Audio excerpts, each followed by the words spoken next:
당신이 나를 성추행했지 않느냐. 근데 그거를 가해자가 인정하고 6일 동안 그리고 맞았다. 그게 가능한가요?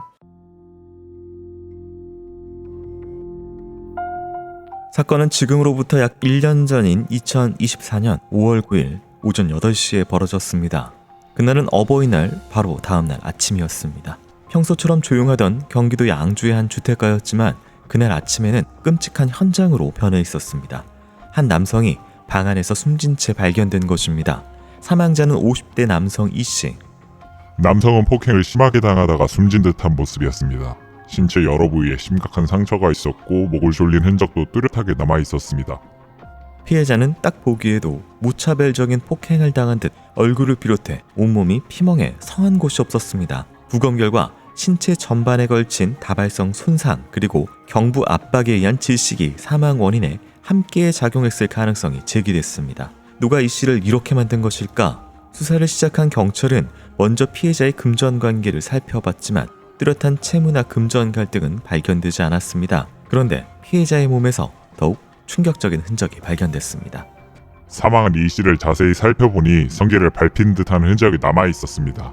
또 누군가가 이 씨에게 가학적인 피해를 입힌 흔적도 남아 있는 것을 확인했습니다. 수사 결과 5월 8일 자정경에 이 씨의 바지와 속옷이 벗겨진 채 찍힌 사진까지 발견됐습니다. 단순한 폭행 치사 사건이 아닐 수도 있다는 의심. 누군가 이 씨에게 극도의 분노나 증오를 품고 있었던 것일까? 혹은 치정에 얽힌 문제였을까? 경찰은 이 씨가 이미 이혼한 상태였다는 것을 확인하고 주변 여성 관계에 대한 수사도 이어갔습니다. 하지만 최근까지 이 씨가 교제하거나 특별한 사적 관계를 유지하던 여성은 확인되지 않았습니다. 그러던 중 경찰은 이 씨가 사망하기 전날 주택 인근의 CCTV 영상을 확보하게 되었습니다. 영상 속에는 남성이 누군가로부터 도망치는 장면이 찍혀 있었습니다. 그리고 얼마 지나지 않아 두 명이 화면에 잡혔는데 뒤따라온 두 명이 남성을 붙잡는 모습이 카메라에 포착되었습니다. 사건 전날의 CCTV는 중년 남성이 황급하게 도망치다가 뒤따라온 두 명에게 붙잡힌 영상이었습니다. 화면 속의 남성은 이 씨였습니다. 그런데 뒤따라온 두 명은 여성이었습니다. 영상 속 여성들은 누구였을까? 그날 밤 이 씨는 왜 도망쳤을까? 그리고 그가 겪은 고통의 정체는 무엇이었을까?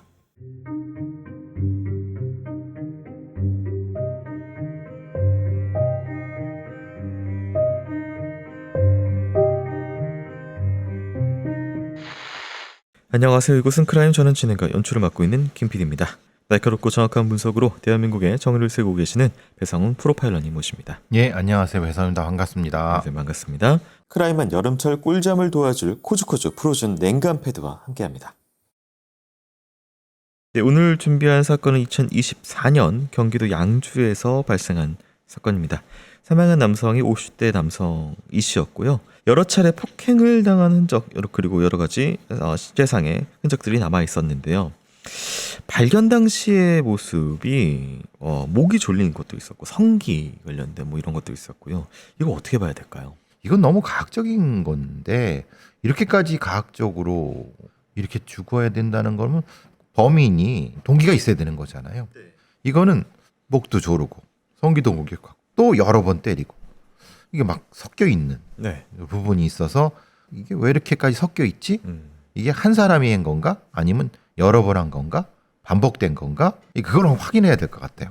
조폭 같은 사람들이 데려다가 막 때리고 협박하고 이런 종류의 상은인가요? 아니면 아니, 근데 조폭들도 이렇게 하진 않죠. 조폭들이 이렇게까지 여러 번 와라 그냥 필요한 만큼만. 왜냐면 말 그대로 조폭은 조폭이잖아요. 협박을 하거나 아니면 얼굴 같은 데를 완전히 그것만 해서 공포를 주거나. 이건 그것도 아니에요. 조폭하고는 이제 관련이 없는 거죠. 공격이나 폭행이 잘 모르는 사람에서 그냥 막 무자비. 그렇죠. 그런 형태인데 그러면 왜 성기라든가 목은 왜 졸랐느냐. 공격한 사람의 동기가 섞여 있는 거죠. 이게 50대 남성입니다. 신체상의 어떤 장애도 없었고요. 근데 이제 CCTV를 보니까 도망치는 장면인데 쫓아온 게 말 그대로 앞서 말기엔 조폭이 쫓아오는 것도 아니고 여자 두 명이 쫓아와서 붙잡혀요. 관련이 있다라는 것으로 보이는데 여자가. 그러니까 관련이 있으니까 그렇겠죠. 네. 근데 이게 저항 같은 거를 완력이 이게 안 되나 싶기도 하고 이게 어떻게 봐야 될까요? 막 맞다가 도망갔으면은 이미 많은 내상을 입고 겨우 도망쳐 나왔는데 그래서 잡혀가는 건 잡혀갈 수 있죠. 근데 특이합니다. 이게 여자 둘이 이거를 같이 잡으러 하는 것도 특이하고 이게 도대체 무슨 상황인지가. 그러니까요. 아니 성범죄라고 하기도 애매하고. 그리고 또 피해자 성기를 밟은 거는 이 여자라는 이 성별하고 성기 뭐 이렇게 연결이 되는. 근데 보통 여성이 그 자기가 성범죄를 당했던 남성한테는 뭐 가위를 쓰거나 네. 아니면 뭐 칼을 쓰거나 이렇게 하지 그걸 밟는다는 건 좀 이상하잖아요. 처음 보긴 합니다만. 그렇죠. 그러니까 네. 보통 우리가 뭐 이제 강간범을 뭐 네네. 성기를 잘랐다든가 아니면 가정 폭력에서 자기 남편이 그렇게 그 성적으로 학대하니까 네. 아내가 뭐 잘라 이런 경우는 봤거든요. 네네. 그런데 성기를 밟는다고 해서 성적인 형태가 말하자면 공격에 대한 보상이 되나요? 감정이 해소되진 그렇죠. 않는다. 그렇지 않죠. 그러니까 그게 아니라 이것은 다른 어떤 이유와 연결돼 있는 것이 아닐까. 직접적인 성폭력이 아니라. 자, 50대 남성 이 씨의 도주 속 영상에서 이 두 여성이 나오는데 남자와 어떤 관계가 있는지 이후 수사 내용 살펴보도록 하겠습니다.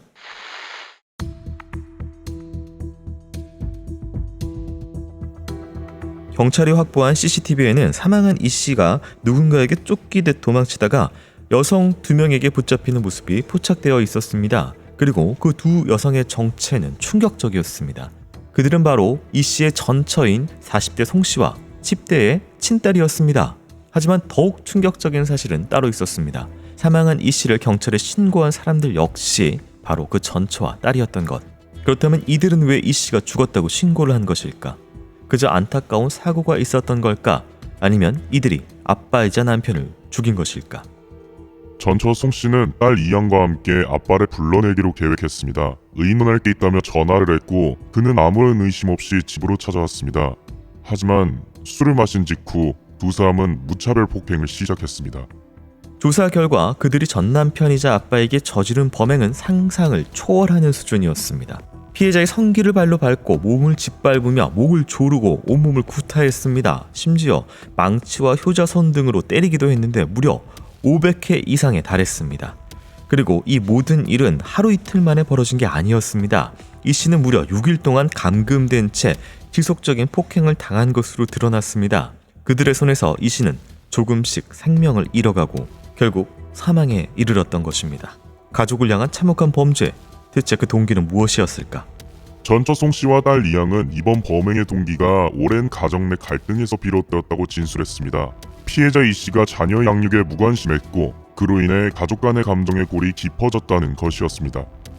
이혼 후 오랜만에 마주한 가족.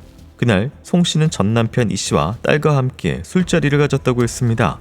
처음엔 평범한 대화가 오갔지만 술이 오가며 과거의 감정과 상처가 하나둘씩 수면 위로 떠올랐습니다. 그리고 그 자리에서 딸이 충격적인 고백을 털어놨습니다.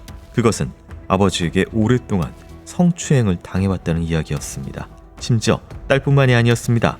이 씨와 송 씨 사이에는 아들이 한 명 더 있었는데 10대 아들까지 아버지에게 성추행을 당했다는 것입니다. 아들하고 딸이 5년 동안 성추행을 당했다는 거예요. 그 얘기를 듣고 어떤 부모가 가만히 있겠어요. 이야기를 전해 들었다는 송 씨의 지인은 눈시울을 붉히며 참을 수 없는 분노와 슬픔을 함께 토해냈습니다. 그날 밤 엄마의 송 씨와 딸은 그동안 마음속에 품어온 분노와 배신감을 결국 아버지 이 씨에게 폭력이라는 방식으로 쏟아냈다고 진술했습니다. 또한 두 사람은 그날의 폭행이 우발적이었다고 주장했습니다. 단지 과거의 잘못을 추궁하다가 감정이 격해졌던 것이고 살해할 의도는 전혀 없었다는 것. 그들의 말은 과연 진실이었을까?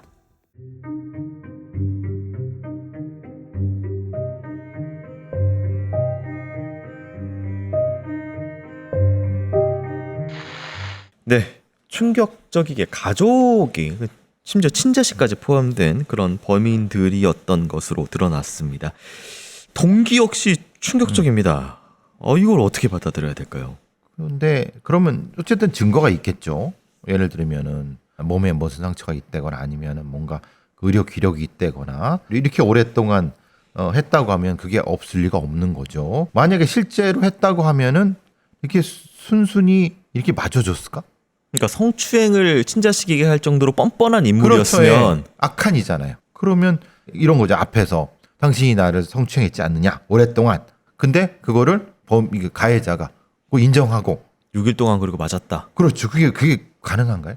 만약에 아버지가 범인이라고 하면 그 가해자라고 하면은 뻔뻔하게도 여러 가지 하고 도망가기도 하고 막 뭐 오히려 더 폭력을 행사하고 이랬어야 되는 거 아닌가요? 느낌이 그래요. 그리고 또 궁금한 것이 이게 성범죄 피해자들의 분노로 인해서 가해자를 공격하는 경우 이게 굉장히 폭발적인 어떤 그런 행동이 있을 것 같은데 이게 6일 동안 지속적인 감정 상태로 무언가를 복수를 하는 게 또 이상. 그러니까요. 네. 반대로 네. 그 정도로 오랫동안 성범죄를 당했다고 하면 실제로는 가해자한테 그렇게까지 이렇게 폭력을 행사하기 어렵습니다. 이미 네. 지배가 됐기 때문에. 네. 그런데 다른 어떤 계기가 돼서 그것이 폭발해 갖고 그럼 그 계기가 될 수 있는 지점이 있어야 돼요. 근데 그거는 가족들만 모여 있는 상태, 가해자 피해자 상태에서는 사실 불가능하죠. 왜냐하면 이미 누가 중재자가 있거나 뭐가 있었다고 하면 모르지만은 그리고 나서 또 뭐가 문제가 되냐 효자손, 망치 그렇게 분노가 있다고 하면은 아예 흉기라든가 죽을 수 있는 몰수인가 6일 동안 때려가 결국은 도망가고 이런 활극이 벌어질 수 있나요? 다시 잡아오고요. 그러니까요. 글쎄 이거는 조금 석연치 않아요. 그래서 만약에 저한테 이 사건을 맡기면 실제로 그런 성범죄가 있었는지를 먼저 확인할 것 같아요. 네. 그거부터 해야 돼요. 경찰은 그들의 진술과 수집된 정황 사이에서 의심스러운 단서를 포착을 했는데요.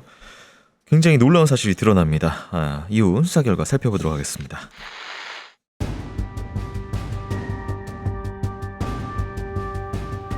조사가 계속되면서 가해자들의 주장에 어딘가 이상한 점이 드러나기 시작했습니다. 그들이 말한 것처럼 아버지 이 씨는 양육을 전혀 안 했던 것도 아니었습니다. 또한 사건의 결정적인 원인으로 제시된 성추행 주장 역시 의심스러운 정황이 포착되었습니다. 경찰은 피고인들이 말한 내용을 바탕으로 과거 성범죄 신고 이력, 병원 진료 기록, 상담 기록 등을 확인했지만 어떠한 객관적인 근거도 나오지 않았습니다.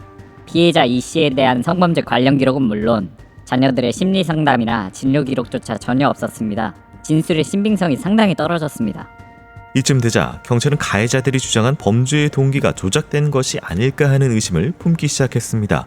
결국 경찰은 피고인들을 강도 높게 추궁하기 시작했고 수사가 이어지면서 이들이 말했던 성추행 주장이 처음부터 조작된 이야기였다는 정황이 드러났습니다. 범행 과정에서 피해자 이 씨를 폭행하면서 가해자들은 휴대폰 녹음을 켜놓은 채 지난 5년간 자녀들을 성추행했지 라면서 거짓 자백을 유도했던 것으로 밝혀졌습니다. 성추행에 관한 녹음 파일에서 아들이 진술을 매끄럽게 하지 못하자 누나 이양이 먼저 초등학교 3학년 때부터 언제까지였지? 라고 말문을 열었습니다. 2024년 5월 6일 범행 직전의 대화 녹취록에는 전처 송씨가 피해자 이씨에게 너 성추행 형량 무서운 거 알지? 라며 자신들이 만든 허위 사실을 바탕으로 겁박하고 죄를 인정하라고 강요했습니다. 그뿐만이 아니었습니다. 송씨는 자녀들 앞에서도 무자비한 언행을 서슴지 않았습니다. 아빠를 밟고 끌고 아주 죽여놔야 해. 저렇게 죽여버려. 망치로 무릎다리를 뒤지게 공격해. 차라리 신대불게. 절대 감방 갈 일도 없어. 다 자살로 위장하면 돼. 라는 내용이었습니다. 그렇다면 이들은 왜 성추행이라는 이야기를 꾸며냈던 것일까? 이 사건의 배경에는 또 하나의 의심스러운 요소가 숨어 있었습니다. 바로 이 가족들이 오랫동안 무속신앙에 빠져 있었다는 점입니다. 가해자 송씨 가족은 2017년부터 무속인 김씨와 함께 살기 시작했습니다. 그 집에는 무속인 전처 송씨, 피해자 이씨, 아들, 딸 이렇게 그들의 관계가 시작된 것입니다. 그런데 이상한 점이 또 있었습니다. 송씨가 최근까지도 거주하던 곳 역시 무속인의 집이었고 피해자 이씨가 살해된 장소 역시 그 무속인의 주택이었습니다. 그렇다면 무속인 김씨는 이 사건과 무관했을까? 범행 당일 저는 자고 있어서 폭행이 일어난 줄도 몰랐습니다. 정말이에요. 경찰이 와서 그때 시신을 보고 상황을 알았습니다. 하지만 경찰 조사 결과 피해자가 감금되어 있던 6일 동안 폭행이 일어났던 때에도 무속인도 그 집에 함께 있었던 정황이 드러났습니다. 더욱 이상했던 점은 기록상 전혀 없던 성범죄 사실을 이 무속인은 이미 알고 있었다는 사실까지 드러나면서 수사는 다시 혼란에 빠지기 시작했습니다. 정말 그 곁에 있던 무속인은 아무런 관련이 없었던 것일까? 그는 이 전체 그림에서 어떤 퍼즐이었을까?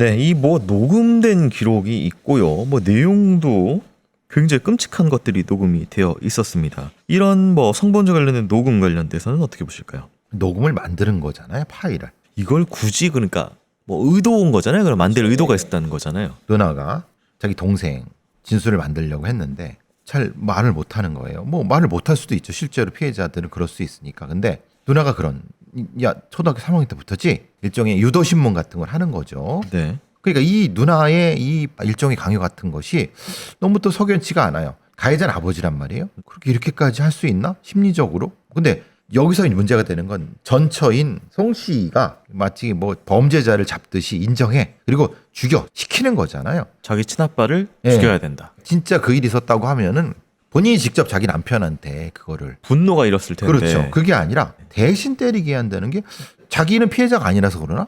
그거 되게 이상하죠. 이 상황에서는. 근데 정작 무속인은 자기는 모른다는 거예요. 자기 집인데요. 자기 집인데도. 네. 시신을 보고 알았다. 그게 말이 돼요? 이 정도까지 했으면 경찰들은 따로 떼어갖고 진술 자체와 이 무속인과 이 가족과의 무슨 관계인지 이런 거를 먼저 파악을 해봐야죠. 근데 이제 어쨌든 객관적으로 성 관련돼서 신고나 산부인과 진료나 여러 가지 기록들은 하나도 나오지 않은 상태에서 오로지 이제 범인들의 진술만 있는. 사실은 뭐 그렇게 길지 않으면 네. 그런 게 있는데 이렇게 만약에 오랫동안 자녀에 대한 성적인 학대가 있었다고 하면은 실제로 그 성적 학대는 엑셀레이션이 돼요. 에스컬레이션이 되는 거예요. 급격하게. 그러면 다치거나 그러면 반드시 응급실에 가거나 네. 아니면 상처가 남아있을 수밖에 없어요. 근데 그게 전혀 없다는 건 그건 되게 이상한 거예요. 또 한 가지는 이제 이 집에서 가족들이 함께 살기 시작했다라는 그림이 근데 그 집에 무속인의 집에서 왜 살죠? 그게 좀 그러니까 예를 들어서 그렇죠. 네. 복속이 돼서 뭐 예를 들어서 뭐 돈을 좀 바친다든지 이런 경우들을 봤는데 아예 거주를 함께 시킨다라는 게 거주라는 것이 자체가 가스라이팅 혹은 네. 이 어떤 공간에서 지배하기 위해서 소위 이제 사이비들은 갈취를 하고 이런 느낌이 계속 드네요. 이게. 그렇다면은 이제 아버지가 6일 동안 완력이 있음에도 불구하고 벗어나지 못했던 것도 이 어떤 이 여기 이 네. 무속인이 도와줬을 수 있는 거죠. 그림이 좀 네. 그렇죠. 가족만으로는 불가능했던 것을 그렇지 그러니까 그렇게 가능하지라고 볼 수 있는 거죠. 사건을 수사하면서 무속인 김 씨와 이 씨 가족을 둘러싼 충격적인 진실이 드러나는데요. 어떤 내용인지 살펴보도록 하겠습니다.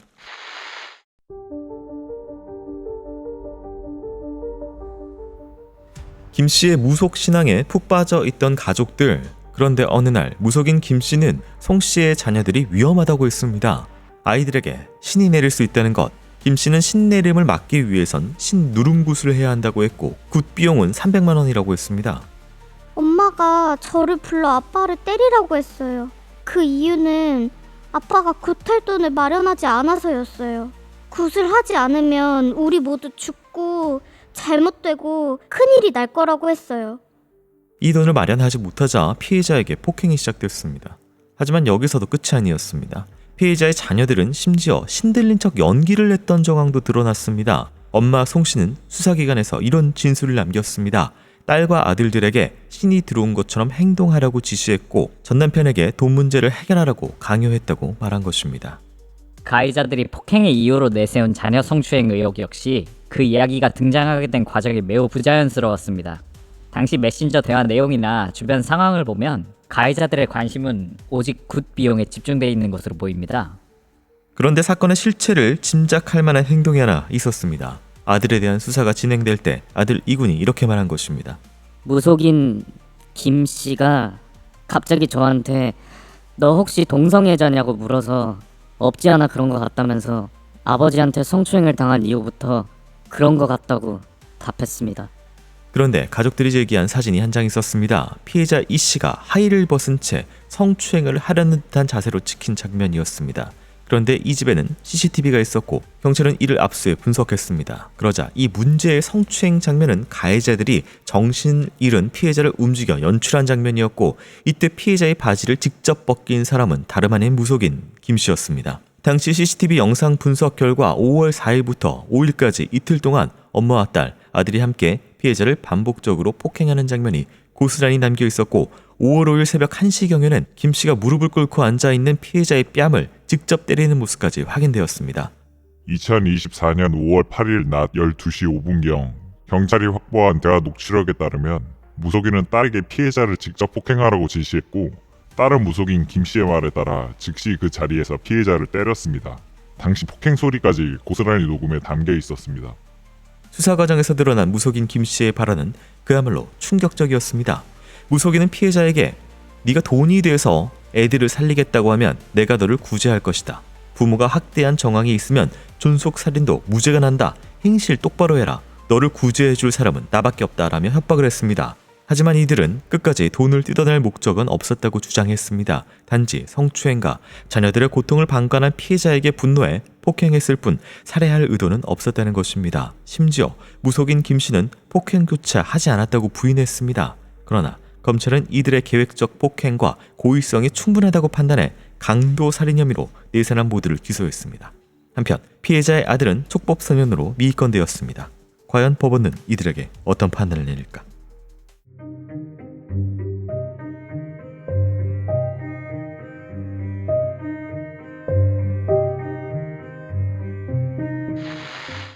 네, 무속인이 너 아들들에게 신이 내릴 것 같은데 위험하는데 이거 구태해서 해야 되는데 돈은 아빠가 내. 그거 위해서 엄마는 또 이렇게 같이 연기를 시키고 뭐 이런 정황들이 있네요. 결국은 돈 때문에 어머니나 아이들을 네. 일종의 가스라이팅을 해서 아버지를 공격하게 했고 결국은 돈을 뜯어내는 참 처참하죠. 그리고 이제 김씨, 무속인 김씨 같은 경우는 사기죄로 징역 1년 6개월의 실형을 산 인물로 또 전과 기록이 확인됩니다. 그런 사기죄가 많이 있죠. 무속인들이. 왜냐하면 어차피 사기죄라는 것이 굿해준다고 해고 안 해거나 굿비용 받고 안 해주거나. 결국은 이제 굉장히 송 씨는 김 씨에게 빠져 있고 김 씨의 어떤 의도대로 이 전체적인 이 당일에 5월 초의 상황이 좀 펼쳐진 것으로 좀 볼 수가 있을 것 같고요. 이 재판 결과는 그렇다면 어떻게 나왔는지를 살펴보기 전에요. 전하는 말씀 듣고 오도록 하겠습니다. 크라임을 주무실 때 들으시는 분들이 그렇게 많다고 하시는데 꿀잠 주무실 수 있도록 코즈코즈 냉간 패드를 소개해 드리고자 합니다. 저희가 사전에 다 받아서 체험을 해봤잖아요. 네, 저는 또 킹을 쓰기 때문에 네. 혼자지만 넓은 공간에서 잡니다. 이거 써보니까 확실히 시원하더라고요.